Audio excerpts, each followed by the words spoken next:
Hello friends, welcome back to my channel. आज আমি ক্লজের ফার্স্ট ক্লাস করাবো। চলো সেগুলো দেখি। ক্লজ ক্লজ হলো a group of words which forms a part of a sentence and contain subject and predicate is called clause। তাহলে আমরা সংজ্ঞা থেকে কি জানলাম? ক্লজ হলো একটা গ্রুপ অফ ওয়ার্ডস, এটা সেন্টেন্সের পার্ট হয়, part of a sentence.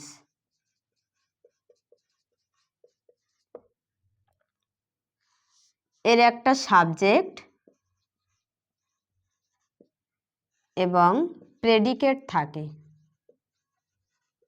Predicate থাকে তার মানে অ্যাটলিস্ট ওয়ান ফাইনাইট ভার্ব, কমপক্ষে একটা ফাইনাইট ভার্ব থাকতে হবে।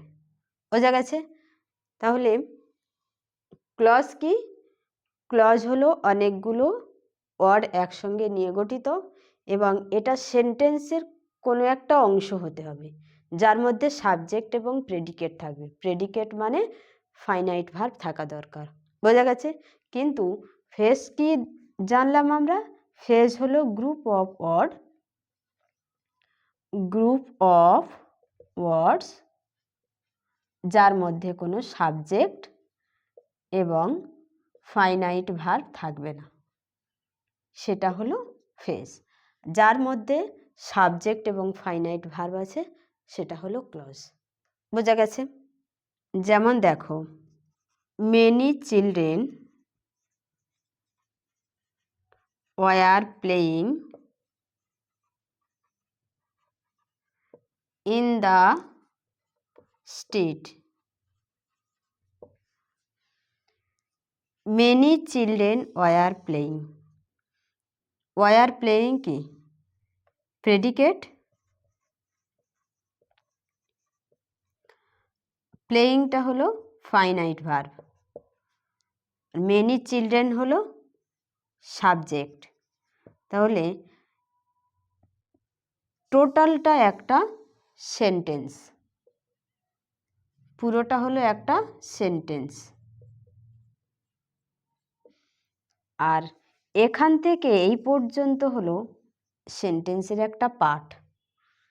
এই পার্টের মধ্যে প্রেডিকেট আর সাবজেক্ট আছে, তাহলে এটা আমরা ক্লজ বলতে পারি।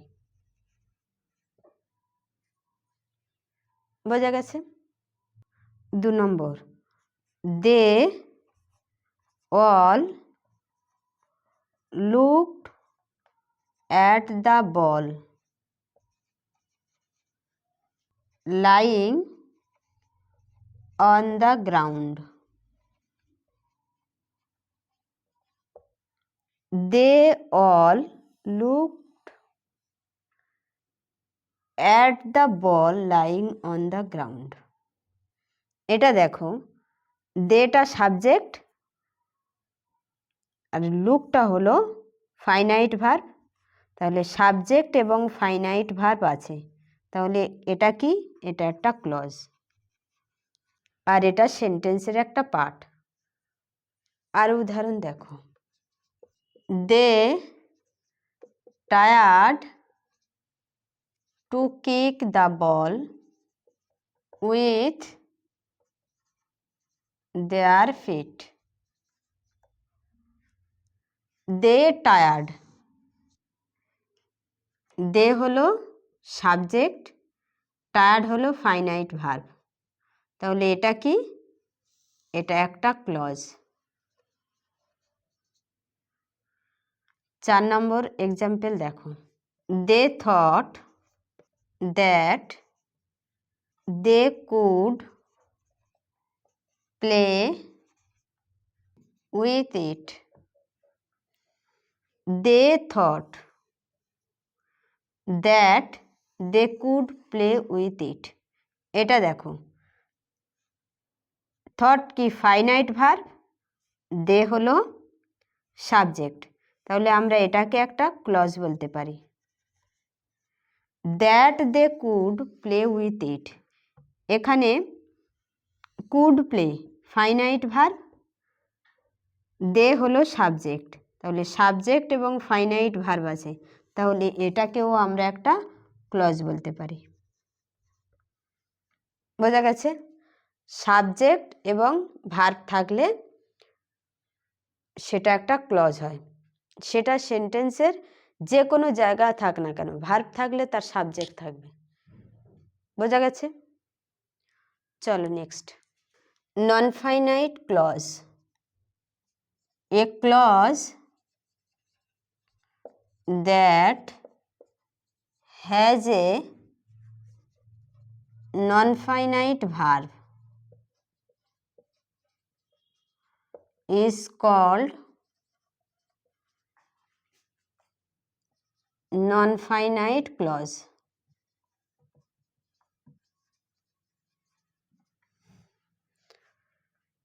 মানে যে ক্লজের মধ্যে নন ফাইনাইট ভার্ব থাকবে আর সাবজেক্ট থাকবে, সেটাকে আমরা নন ফাইনাইট ক্লজ বলবো।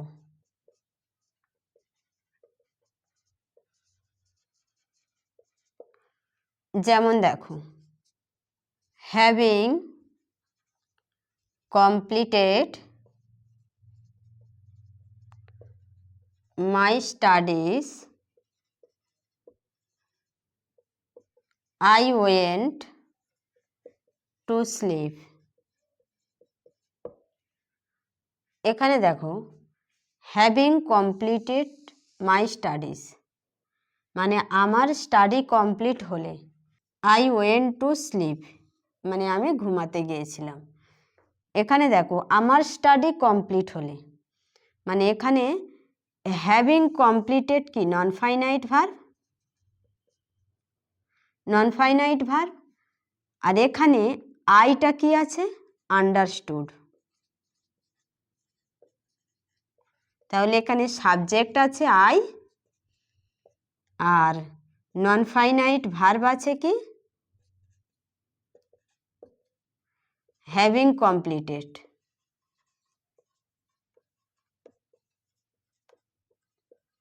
তাহলে সাবজেক্ট এবং ভার্ব আছে মানে এটা একটা ক্লজ,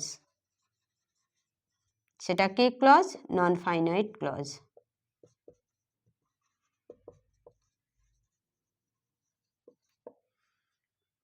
বোঝা গেছে?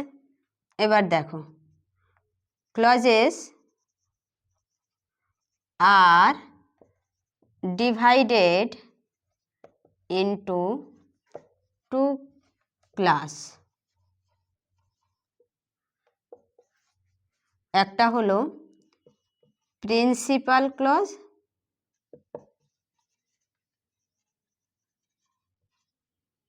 বা মেন ক্লজ, আর একটা হলো সাবঅর্ডিনেট ক্লজ বা ডিপেন্ডেন্ট ক্লজ। প্রিন্সিপাল ক্লজ কোনটা? A clause which makes complete sense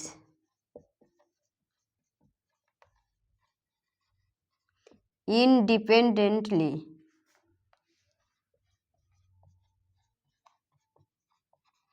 and stand at its own is called principal clause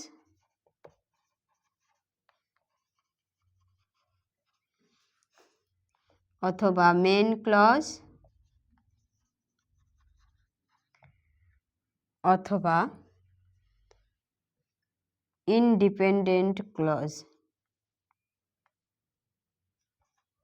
যে ক্লজ একা একা সম্পূর্ণ মিনিং তৈরি করতে পারে বা যাকে সেন্টেন্স থেকে আলাদা করে নিলেও মিনিংয়ের চেঞ্জ হয় না, তাকে সেন্টেন্স থেকে আলাদা করে নিলেও সে নিজে একটা কমপ্লিট মিনিং তৈরি করে, সেটাকে বলা হয় প্রিন্সিপাল ক্লজ, যেটার মিনিং তৈরি করতে অন্য কোনো ক্লজের সাহায্য নিতে হয় না।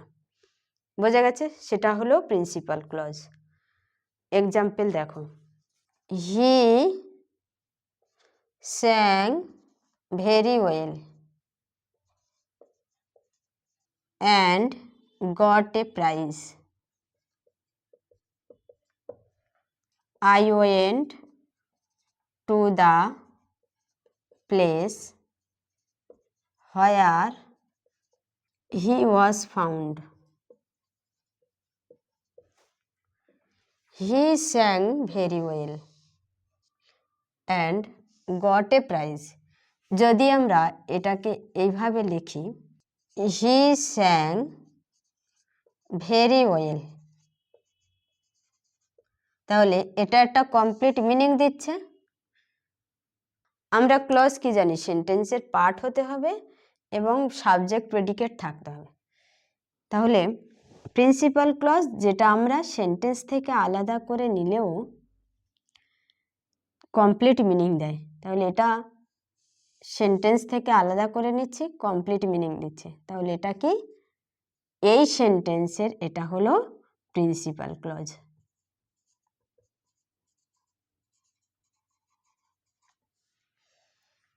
সেকেন্ডটা দেখো, I went to the place where he was found. এখানে দেখো, এখানে সাবজেক্ট আছে, এখানে প্রেডিকেট আছে, তাহলে এটাও একটা ক্লজ। এখানেও সাবজেক্ট প্রেডিকেট আছে, তাহলে এটাও একটা ক্লজ। দুটো ক্লজ আছে। এবারে প্রিন্সিপাল ক্লজ কোনটা? এটা। এটাকে আমি আলাদা করে লিখি, I went to the place. আমি সেখানে গিয়েছিলাম, মানে ওই জায়গায় গিয়েছিলাম, তাহলে এটা কি? একটা কমপ্লিট মিনিং দিচ্ছে। এটা হলো এই সেন্টেন্সের প্রিন্সিপাল ক্লজ। যদি এখান থেকে এটা লিখি, হোয়ার হি ওয়াজ ফাউন্ড, কোথায় দেখেছিল, এটা একটা কোশ্চেন হয়ে যাচ্ছে। তার মানে এর কমপ্লিট উত্তর পাওয়ার জন্য আমার অন্য কোনো ক্লজের সাহায্য নিতে হবে, তবেই আমি হোয়ারের কোশ্চেনটায় কি বলছে সেটা বুঝতে পারবো, এটা কোথায় বলতে চেয়েছে সেটা বোঝা যাবে। বোঝা গেছে? তাহলে এইটা মিনিং কমপ্লিট করতে আমার অন্য কোনো ক্লজের সাহায্য নিতে হচ্ছে, তাই এটাকে বলা হয় সাবঅর্ডিনেট ক্লজ।